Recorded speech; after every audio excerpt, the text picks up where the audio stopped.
Hello everyone. चलिए शुरू करते हैं स्पॉम सेट बी कॉस्ट की केस स्टडीज। एक्चुअली थोड़ा सा डिले हो गया, मेरे घर पे वेडिंग थी, इस वजह से मैं इस पे वर्क नहीं कर पाया। तो आपको अब टाइमली वीडियोस मिलती रहेंगी, और जिनके लॉ के एग्जाम्स क्लियर हो चुके हैं, कॉस्ट के एग्जाम्स क्लियर हो चुके हैं, all the best for your exam. और जिनके नहीं हुए हैं और अभी एग्ज़ाम देना है, तो आप हमारी लॉ की वीडियो जाके देख सकते हैं। और बाकी कॉस्ट की वीडियोस भी आ रही हैं, तो आपको कॉस्ट की वीडियोस भी मिल जाएंगी। और बाकी किसी भी चीज़ से रिलेटेड आपको कोई भी गाइडेंस या एग्जाम से रिलेटेड है कुछ भी, तो प्लीज़ हमें आप मेल कर दीजिए। मैं मेल आईडी आपके डिस्क्रिप्शन में डाल दूंगा, तो आपको वहाँ पे भी आप जाके हमें मेल कर सकते हैं। Thank you. चलिए शुरू करते हैं। Let's start with case study 1। सो यहाँ पे टोटल 102 केस स्टडीज़ हैं, क्योंकि एक्चुअली अभी आईसीआई ने काफ़ी केस स्टडीज़ इसमें ऐड करी हैं। तो हम इसमें देखते हैं कि आगे कितनी केस स्टडीज़ हमसे हो पाएंगी। हम पूरी ही करनी है केस स्टडीज़, बट मैं कोशिश करूँगा कि आपको विद इन 1 मंथ पूरा सारे केस सिनेरियोज आपको कंप्लीट करके दे दूँ। और give me also the best wishes कि आप मेरे को भी अब पूरे बेस्ट विशेस दो, मैं अच्छे से कर पाऊँ सारी वीडियोस रिकॉर्ड, आपको पूरा जो भी इंफॉर्मेशन है, जो भी नॉलेज है, अच्छे से आपको पास ऑन कर पाऊँ। एंड प्लीज़ लाइक करना, सब्सक्राइब करना एंड शेयर करना, जिससे और लोगों के स्टूडेंट्स के पास भी ये सारी केस स्टडीज पहुंच जाएं। Okay, first case study, first question.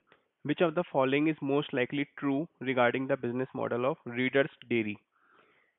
तो ये कहना चाहता है कि कौन सा बिजनेस मॉडल रीडर्स डेयरी जो है वो फॉलो कर रहे हैं। Okay, readers Reader's Dairy is a popular weekly magazine published for school children. Its readership for last 30 years has been school students who benefited from their written articles on current affairs, general knowledge, stories, imparting moral values among many other age-appropriate articles for young children.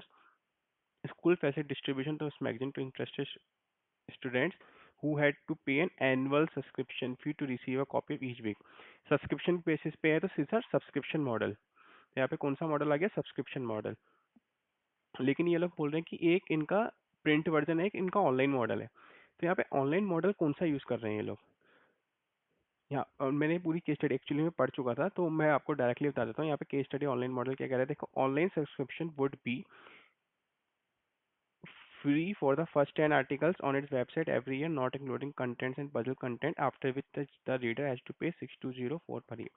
मतलब 10 articles जो हैं आपको every year 10 articles free मिलेंगे, उसके बाद आपको subscription फी पे करनी पड़ेगी। तो this is kind of subscription plus free model, that is freemium model. तो print version subscription model, online model freemium model है। तो readers diary subscription model both नहीं, प्रीमियम मॉडल नहीं है। ये रहा readers diary subscription model for इस print version and the premium model for इस प्रपोज्ड ऑनलाइन मॉडल। तो option A is the correct answer. Which of the following should be a key performance indicator to determine if the online version of Reader's Diary is successful? कौन सा की performance indicator इनके पास है, मतलब एक की advantage है कि ऑनलाइन जो वर्जन इनका ऑनलाइन मॉडल है वो सक्सेसफुल होगा? Number of readers creating their login account, number of readers reading first 10 articles free of cost, number of reading upgrading their account to access the complete magazine, number of subscriber winning puzzles and contest. अब इसमें ये क्या कह रहा है कि 10 article से free देगा, उसके बाद सब्सक्राइब करना पड़ेगा। अब सब सोचो 10 आर्टिकल से ऐसे देगा जिसको पढ़ के स्टूडेंट्स को मजा आएगा। तो उसके बाद जब वो 10 आर्टिकल्स पढ़ेंगे, उनको लगेगा कि मेरे को सब्सक्राइब करना है, तो वो फीस पे करेगा। तो अपना बेसिकली अकाउंट क्या कर रहे हैं, अपग्रेड कर रहे हैं, free to paid version. That is number of readers upgrading their account to access the complete magazine. तो अपग्रेड कर रहे हैं, this is the key advantage कि बेसिकली उनको 10 आर्टिकल्स फ्री अच्छे से देने पड़ेंगे, उसके बाद वो अपना अकाउंट अपग्रेड करेंगे। तो option C is the correct answer. Which of the following statement is true regarding Jaipal's strategy to reward prizes to winners of puzzles and contents featured in the Reader's Dairy magazines? अब इसका कौन सा product हुआ? मतलब इसमें जो magazine में ये लिखा है कि ये क्या करेगा, जो भी इसके ऑनलाइन वर्जन को और प्रिंट वर्जन को सब्सक्राइब करेगा, उसमें ये पजल्स एंड कॉन्टेस्ट देंगे, जिससे स्टूडेंट्स को एक क्रेज होता है। अब मेरे को क्या होता है, बचपन में क्या होता था, अभी भी होता है वो चीज़, कि भाई फ्री चीज़ मिलेगी, पजल्स मिलेंगे, मेरे को अवार्ड्स मिलेंगे। तो स्टूडेंट्स के अंदर एक्साइटमेंट जागती है कि हाँ भाई मैं पहले सबसे पहले आर्टिकल ये कंप्लीट करूंगा, उसके बाद मेरे को ये मेरे को पजल्स मिलेंगे। तो इसलिए क्या होगा, उसका सब्सक्रिप्शन ज़्यादा बढ़ेगा। तो ये क्या हो गया, इवोल्यूशनरी हो गया प्रोडक्ट। तो ये इवोल्यूशन हुआ नया। मतलब मैं तो सब्सक्रिप्शन दे रहा हूँ पहले से चलता आ रहा है, काफी सारे लोग दे रहे हैं, बट उसने पजल्स सारे चीज में साथ में ऐड करी, तो इससे और एक्साइटमेंट बढ़ेगी स्टूडेंट्स के बीच में। तो इससे क्या होगा, और this is called a evolutionary product. So increased availability of the information from online sources has forced readers to dare to follow evolutionary product strategy to counter competition. Option B is the correct answer. Match the following activities to the components of Osterwald's business model canvas. ठीक है, अब इनका जो इस साले question होते हैं ना, सबसे ऑप्शन क्या होता है कि इनमें से कोई भी सबसे पहले आपको जो आता है ना, वो समझो कि हाँ भाई इसका आंसर तो ये तो कंफर्म है, तो इसमें ऑप्शन चेक करो कि कौन सा ऑप्शन है इसमें। अब इसमें वो ऑप्शन आपको मिल जाता है तो आपको लगेगा कि उसका कोई और आंसर नहीं है, तो आपको लगेगा कि हाँ इसका आंसर ये है, टिक कर दो। बाकी आपको नहीं आता तो फिर भी आपको चल जाएगा। तो जैसे इकोनॉमीज ऑफ स्केल फिर भी इजी है। जैसे achieving economies of scale for print and online leadership by increasing subscriber base. Economies of scale achieve करना है bye printing and online leadership by increasing subscriber base. भाई जितना ज़्यादा सब्सक्राइबर बढ़ेंगे तो इकोनॉमीज ऑफ स्केल इसको ऑलरेडी अचीव हो जाएगा, दैट इज कॉस्ट स्ट्रक्चर। तो सेकंड का ऑप्शन क्या हो गया, ए। तो सेकंड का ए, एक ए ऑप्शन है और सेकंड का ए एक डी ऑप्शन है, बाकी बी सी दे रखा है, तो ए और डी में से इसका कोई आंसर है। अब हमें दूसरा चेक करना, encouraging subscribers to submit articles for consideration to be published in readers day। अभी सब्सक्राइबर्स को इंक्रीज कर रहे हैं कि अपना आर्टिकल सबमिट करो, तो इससे क्या होगा, दिस कस्टमर रिलेशनशिप, अपना कस्टमर बेस इंक्रीज कर रहे हैं, दिस इज कस्टमर रिलेशनशिप। तो फोर्थ का क्या हो गया, C, creating online version of readers diary. Creating online version of readers diary, online version create कर रहे हैं तो अपना चैनल क्रिएट कर रहे हैं ये।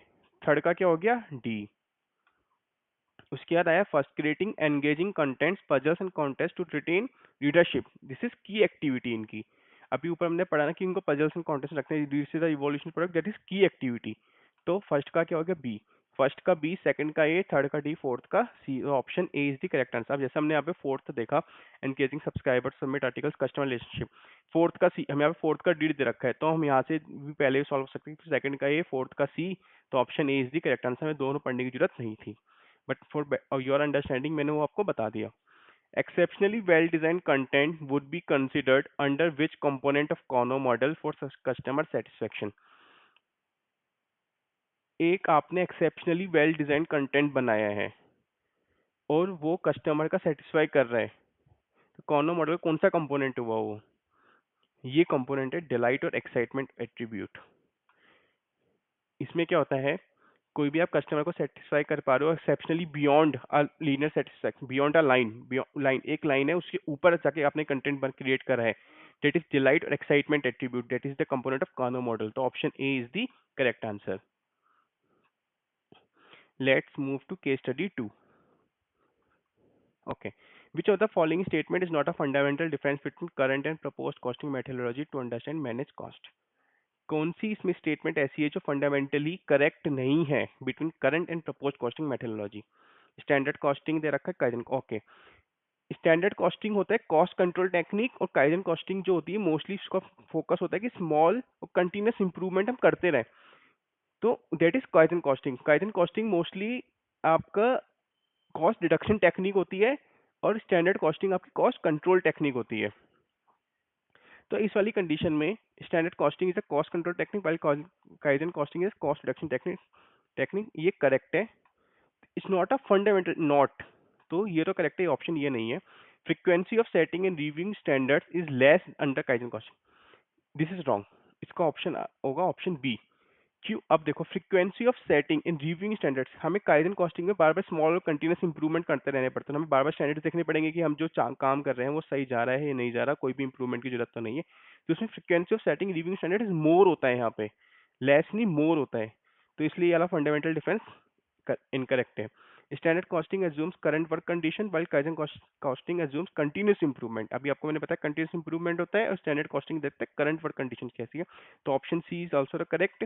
Standard costing emphasize on meeting cost performance standards while kaizen cost reduction target, ये भी सही है, तो इसलिए ऑप्शन जो बी दे रखा है वो लाइन स्टेटमेंट सही नहीं है, this is more under kaizen costing, तो option B is the correct answer.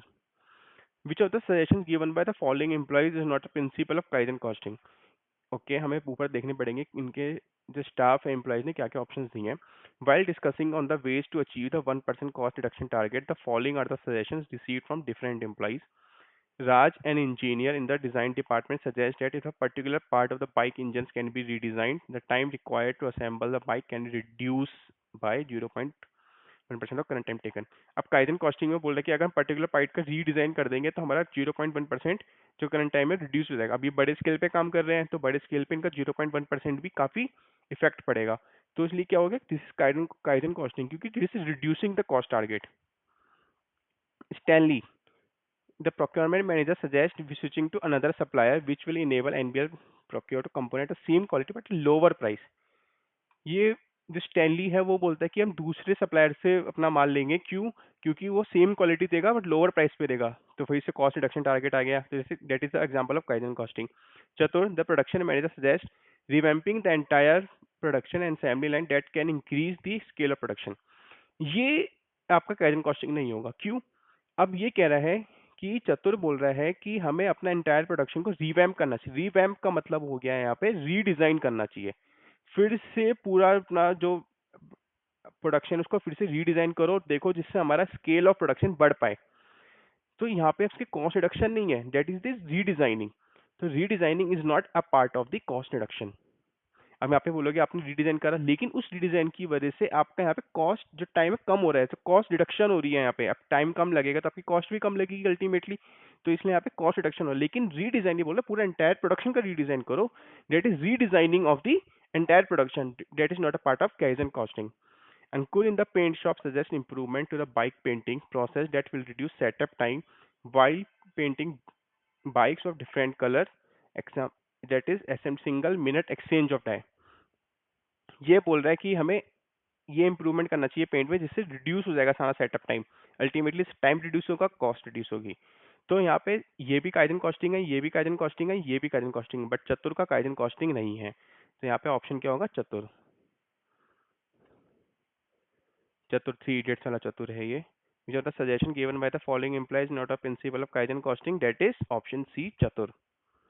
Based on the difference measures listed to improve its operation, match the measure with the corresponding phase of the 5S methodology. 5S कौन से होते हैं? Shiketsu, Siri, Shitsuke, Seaton, Shiso. सबसे पहले इनको समझा कि इनका मतलब क्या होता है. सीरी का मतलब होता है सॉर्ट. सिकेत्सु का मतलब होता है स्टैंडर्डाइज. शिटसुके का मतलब होता है सस्टेन. ये आपको याद करना पड़ेगा. प्लीज जो भी ये वीडियो देखेगा उसको कमेंट में लिख देना है सारे कि सीरी शॉर्ट शिटसुके का मतलब क्या होता है. सिएटोन सीसो, दैट इज जैपनीज वर्ड. सिएटोन का मतलब होता है सेट इन ऑर्डर.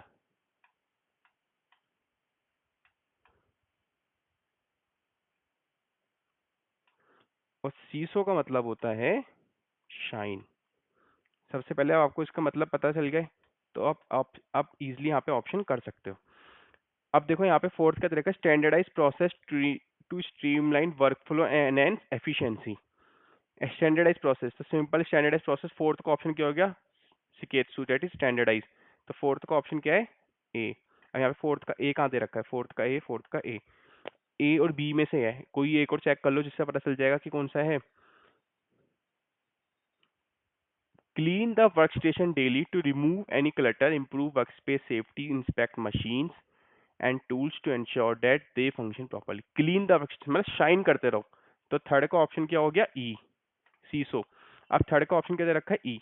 तो option A is the correct answer, क्योंकि यहाँ पे पहली हमारे पास चल गया थर्ड का ई है और फोर्थ का ए है. तो यहाँ पे कोई ऑप्शन दे नहीं रखा. थर्ड का सी दे रखा, थर्ड का सी हो ही नहीं सकता. That is sustain. तो option A is the correct answer. बाकी आप इसमें देख लेना, खुद ही आपको पता चल जाएगा. Under Kaizen costing methodology, how will the actual cost of reduction achieved in the month of July be analyzed?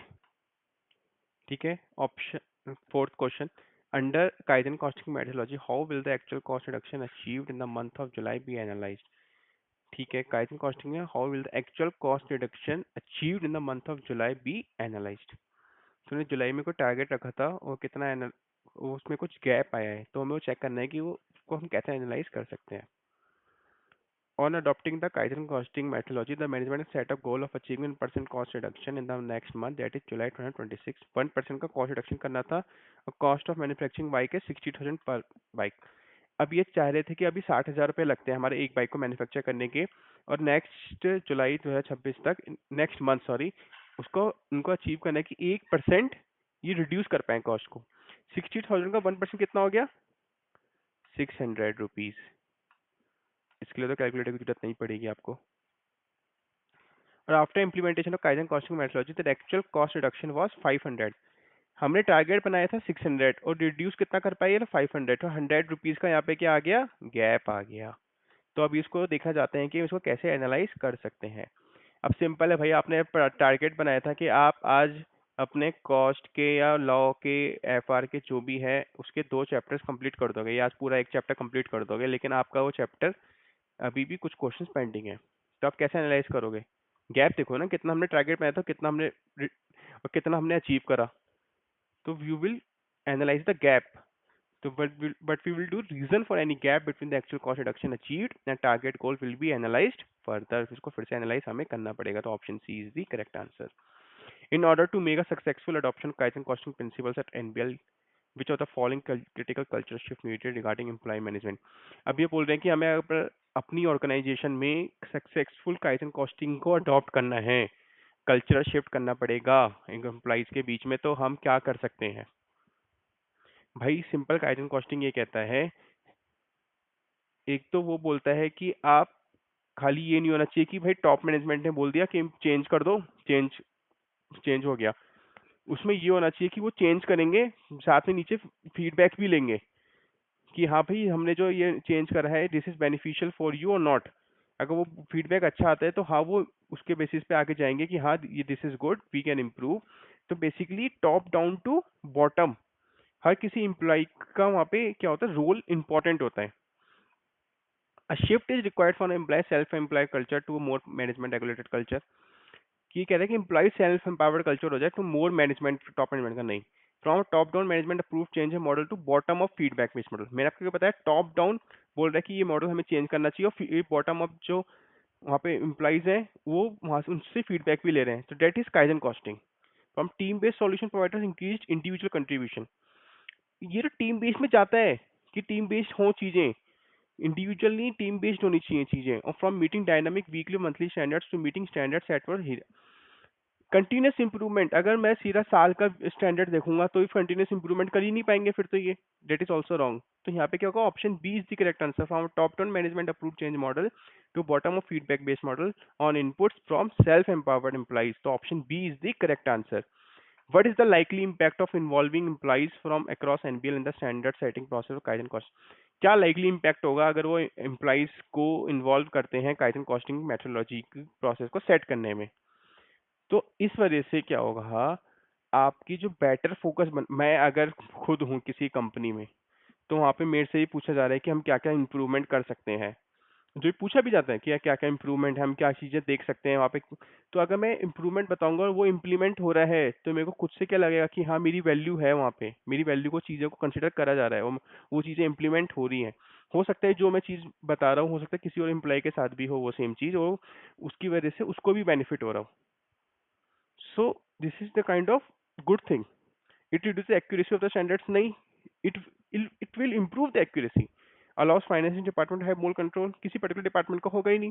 There is a better focus on creating value and eliminating waste. Correct. Continuous basis पे improvement होगा, waste eliminate होगा और better value create होगी.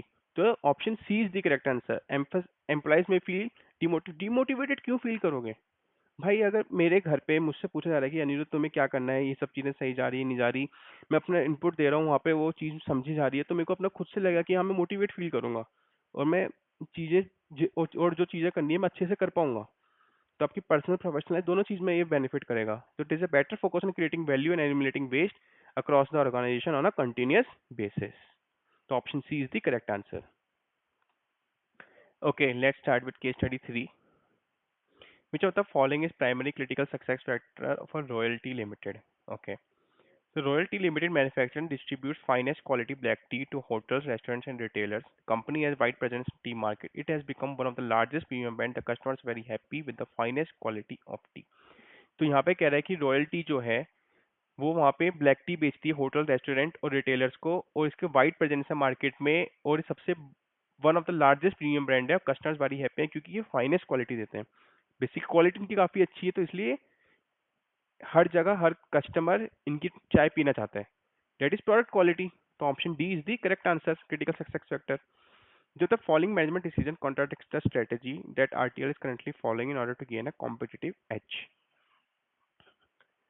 Okay, royalty कह रहे हैं कि royalty अपनी कॉम्प्रोमाइज क्वालिटी के साथ कभी कॉम्प्रोमाइज नहीं करता, तो उनका वो जो डिलीवर करते हैं फाइनेस्ट क्वालिटी, वो जितनी भी अपनी खुद की उनकी फाइनेस्ट स्टील वो प्रोक्योर करते हैं अपने ओन प्लांट से, उसको withering, brushing, grading, dining, sorting करते हैं, शेप देते हैं, उसके बाद वो डिस्ट्रीब्यूट जार में पैक करते हैं, उसके बाद डिस्ट्रीब्यूट करते हैं होटल, रेस्टोरेंट और रिटेलर्स को। इनका इनका कंप्लीट प्रोसेस है, और ये चाहते हैं कि इनका मोटो है कि भाई मैं अपने कस्टमर्स को फाइनेस्ट क्वालिटी ऑफ टी दूं। लेकिन अब क्या हो रहा है, मार्केट में कंपटीशन काफ़ी बढ़ता जा रहा है, और इन जो इनके कॉम्पिटिटर्स हैं सेम क्वालिटी का नहीं बट लेसर प्राइस में लेना चाहता है, क्योंकि जो कस्टमर है हर टाइप का कस्टमर है, किसी को क्वालिटी चाहिए, किसी को प्राइस देखना है, तो हर हर चीज़ वो कस्टमर देखने। तो उन्होंने क्या स्ट्रेटेजी लगाई यहाँ पे कि although their tea is not of same quality, manufacturers offer their tea at a lower price to gain market share। तो काफ़ी जिन कॉम्पिटिटर्स हैं वो लो प्राइसेस में अपने टी को सेल कर रहे हैं मार्केट शेयर गेन करने के लिए। तो क्या कर रहे हैं ना, the aim of this price reduction is to increase the volume of sales. No, so buckling to peer pressure tech, RTL's management has also decided to reduce the price per kilogram of tea to match the average market prices। इन्होंने भी क्या करा, अपने market prices को reduce कर दिया, जिससे हम अपने जो कंपटीशन है उसको साथ अपने आप को बीट कर पाए।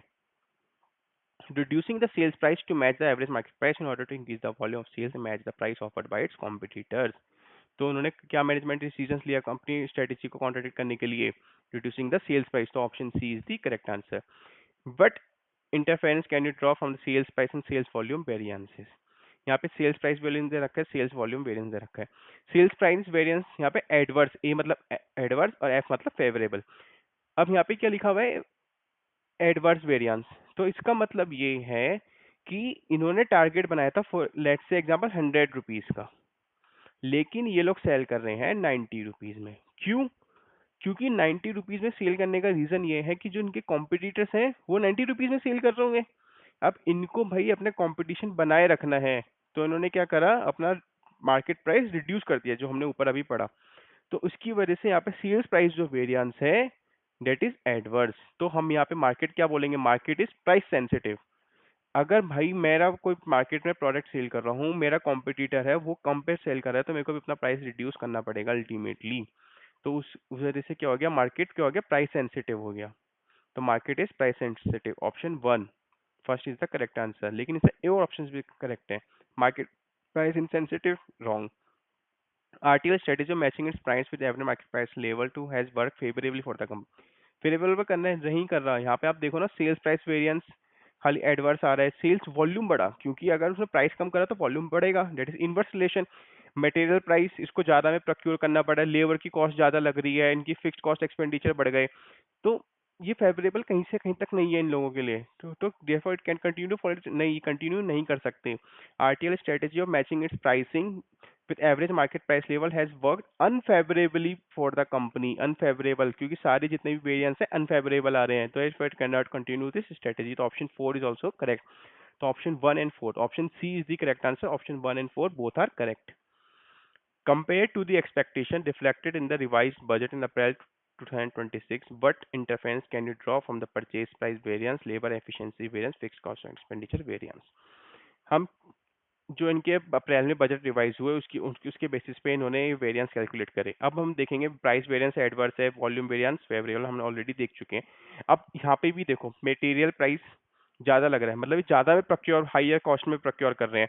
लेबर एफिशिएंसी, लेबर की कॉस्ट बढ़ गई है इनकी, फिक्स कॉस्ट जो एक्सपेंडिचर है वो भी इनका बढ़ गया, तीनों कॉस्ट तो इनकी बढ़ गई और कम प्राइस पे बेच रहे हैं। तो अपनी जिनके प्रॉफिट्स होंगे, प्रॉफिट्स अफेक्ट करेंगे। अगर मैं ज्यादा पे माल खरीद रहा हूँ और कम पे बेच रहा हूँ, अल्टीमेटली मेरे प्रॉफिट्स कम हो जाएंगे। The procurement of tea leaves has been made at higher prices. It is taking longer time to produce 1 kilo of tea and cost are showing inflationary trend. Higher price पे purchase कर रहे हैं और longer time लग रहा है इनको purchase करने में, लॉन्गर टाइम प्रोड्यूस करने में लग रहा है. Procurement of tea has met lower prices नहीं, एडवर्स है वो तो, लोअर प्राइसेस नहीं है, this is wrong. Has been lower higher prices, it is shaking short, ये भी एडवर्स है. अगर फेवरेबल होता तो हम समझते हैं कि इनको टाइम कम लग रहा है, लेकिन ये भी लॉन्गर टाइम लग रहा है, तो इट इज एडवर्स. तो option option A is the correct answer, क्योंकि हायर प्राइस में परचेज कर रहे हैं और ज़्यादा टाइम लग रहा है और फिक्स कॉस्ट भी इनकी बढ़ गई है. Which of the following factors will influence the management to increase the price of its product while doing the sensitivity analysis. अब हमने पूरी केस स्टडी में क्या चीज देखी कि ये पहले क्या दे रहे थे, हाईएस्ट क्वालिटी दे रहे थे, फाइनेस्ट क्वालिटी दे रहे थे, इनकी क्वालिटी काफी अच्छी थी, इस वजह से इनका मार्केट में क्या एक कॉम्पिटिटिव एज था. और उस वजह से इनकी क्या थी, यही चीज इनकी यूनिकनेस थी. मैं अगर अपने प्रोडक्ट अच्छे से बेच रहा हूँ, उसकी क्या क्वालिटी सबसे अच्छी है, और कोई जितने भी कॉम्पिटिशन वो कम प्राइस से बेच रहे हैं लेकिन क्वालिटी अच्छी नहीं है, तो मेरी क्या एडवांटेज हुआ, quality. That is uniqueness of my. हम वो यूपीएस पढ़ते थे आप, यूएसपी, यूनिक सेलिंग, नहीं सॉरी, यूएसपी होता है ना कि हर कंपनी का जितना भी है वो अच्छे से उसकी एक ऐसी क्वालिटी, एक ऐसी चीज है जो उसको अलग बनाती है, दैट इज यूएसपी. तो उसका क्या यूनिक वैल्यू इफेक्ट. संक इन्वेस्टमेंट टोटल कुछ नहीं, यूनिक वैल्यू, उसकी यूनिक वैल्यू थी, फाइनेस्ट क्वालिटी थी उसकी, इस वजह से उसका सेंसिटिव इन फैक्टर्स की बेसिस पे उसको एनालाइज करना चाहिए कि हमें अपने प्रोडक्ट को किस रेट पे बेचना है. हाँ, आप अपने प्राइस को कम करो लेकिन इतना मत कम करो कि आपके प्रॉफिट्स इफेक्ट करने लग जाए. तो यहाँ पे क्या आएगा, option C, unique value effect. यहाँ पे हमारी 3 केस स्टडीज कंप्लीट हो गई. इसके बाद में और केस स्टडी अल्टरनेटिव डेज पे ट्राई करूंगा कि आपके पास मिलती रहे. बाकी कुछ भी है, मैं मेल अपनी ईमेल आईडी डाल रहा हूँ, आप उस पर मेल करो, कुछ भी प्रॉब्लम है तो आप हमें बता सकते हो, बाकी कमेंट सेक्शन में बता सकते हो. Thank you and all the best.